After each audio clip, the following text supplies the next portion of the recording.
안녕하세요. 연애 탐사의 세린이에요.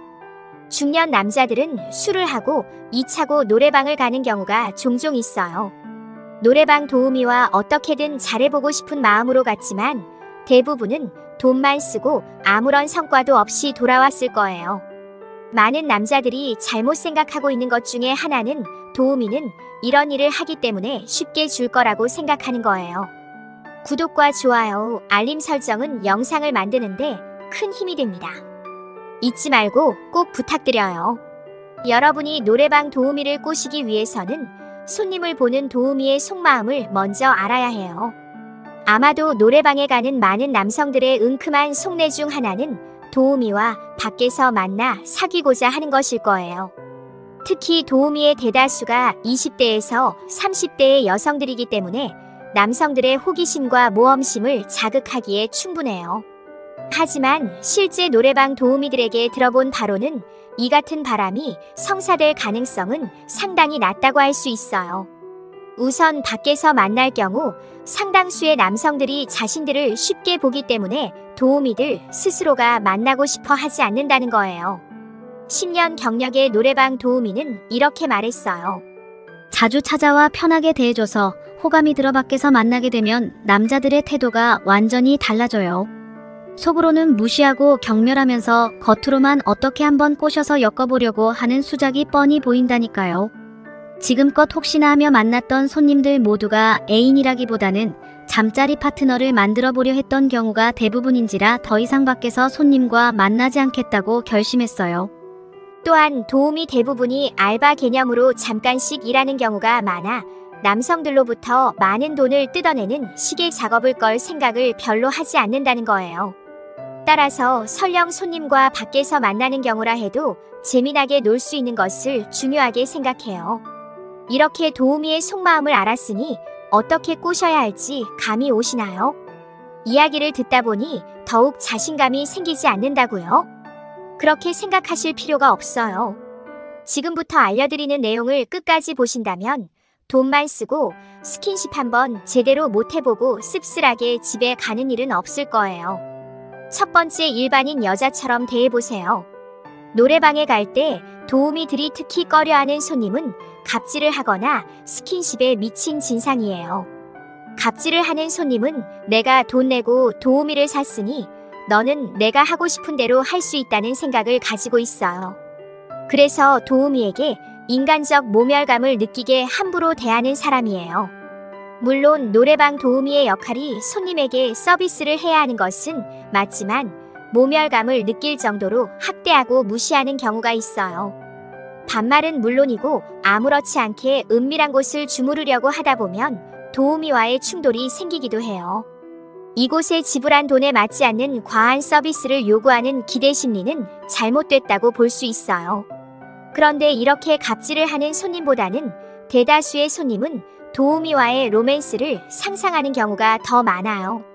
다시 말해 도우미와 연애를 하고 싶어서 수작을 부리는 사람들을 말하는 거예요.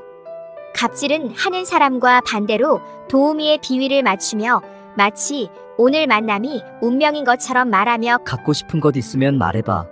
다음에 좋은 데 가서 맛있는 거 사줄까? 라고 말하며 도우미의 전화번호를 따려고 부단히 노력을 하는 거예요. 도우미들도 이런 종류의 손님을 한두 번 본 것도 아닐 테고 돈도 안 쓰고 어떻게든 하룻밤 재미를 보려는 것을 알고 있죠. 어찌됐든 도우미는 이곳에 남자를 만나러 온 것이 아니라 돈을 벌러 온 것이기 때문에 이성적인 감정보다는 상대를 금전적인 대상으로 인식하고 있어요.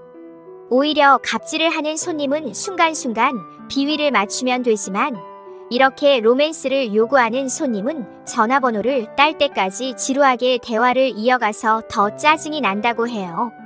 만약 도우미를 꼬시고 싶다면 갑질을 하거나 어떻게 한번 해보고 싶어서 지루하게 전화번호를 따려는 행동을 해서는 안 되겠죠.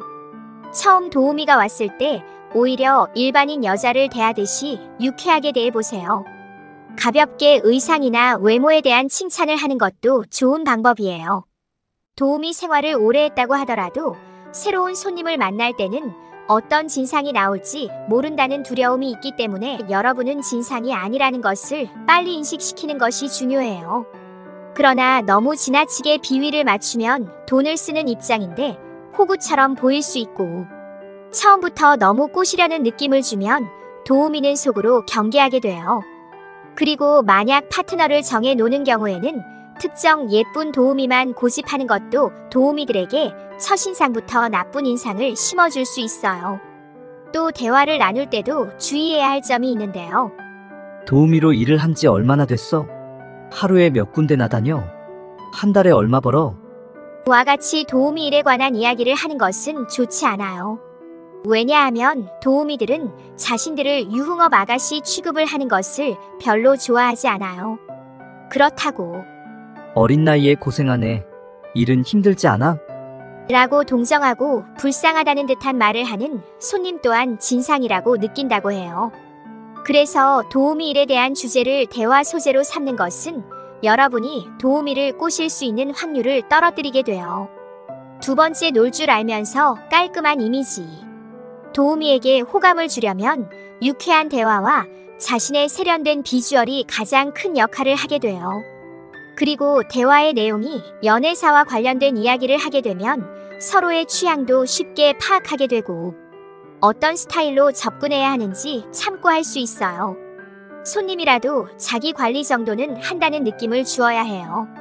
배가 나올수록 의상은 등산복이나 운동복을 입지 말고 캐주얼 정장 스타일로 입으면 깔끔한 이미지를 줄 수 있어요.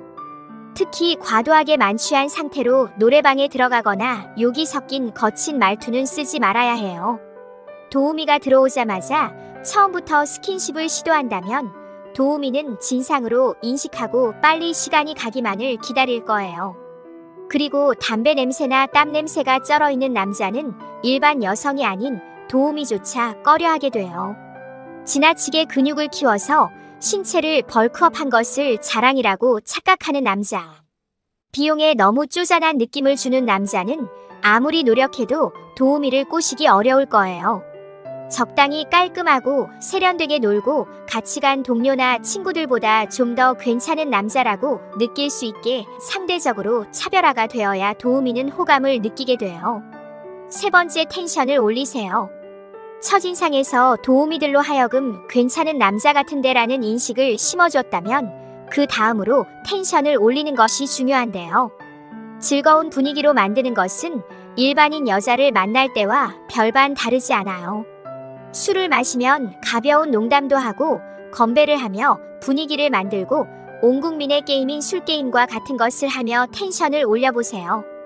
그런데 만약 도우미가 술을 잘 마시려고 하지 않고 오히려 텐션을 떨어뜨린다면 다른 도우미로 바꿔야 해요. 술을 마시지 않는 것 자체가 손님을 경계하는 것일 수 있고 그런 것이 아니더라도 술을 마시지 않는 스타일의 도우미는 꼬시기 훨씬 어려우니까요. 술 기운에 꼬시라는 것이 아니라 술을 마시지 않는 도우미는 철저히 돈만 벌러온 경우이기 때문이에요. 젊어서 클럽 또는 나이트클럽을 다녀본 분들은 아시겠지만 여자를 꼬시기에 황금 시간대가 있다는 것을 알고 계실 거예요. 노래방도 마찬가지예요. 도우미들이 여러 곳을 뛰기 때문에 초저녁에 갔을 때는 다른 곳으로 이동해야 하는 부담감 때문에 잘 꼬셔지기 어려워요. 마감을 찍을 새벽 시간대에 가서 마지막 방이라는 것을 인식시켜주고 장타로 오래 놀자고 하면 도우미도 편안하게 마음의 술 조절을 하려고 노력하지 않게 돼요. 지역마다 차이는 있지만 도우미들이 쉬기 전날 가는 것이 성공률을 높일 수 있어요. 도우미도 여자이기 때문에 깔끔한 스타일의 분위기가 좋으면 알고 지내도 괜찮은 남자라고 생각하며 이성적인 끌림을 느끼게 돼요. 그리고 도우미의 호감 표현 정도를 잘 캐치해서 적당한 때에 해장국 먹으러 갈까? 라고 말하고 자연스럽게 밖으로 나가서 진행해보세요. 연애 탐사는 중년들의 삶의 질을 높이는데 도움을 드리기 위한 채널입니다. 여러분의 행복한 연애를 응원합니다.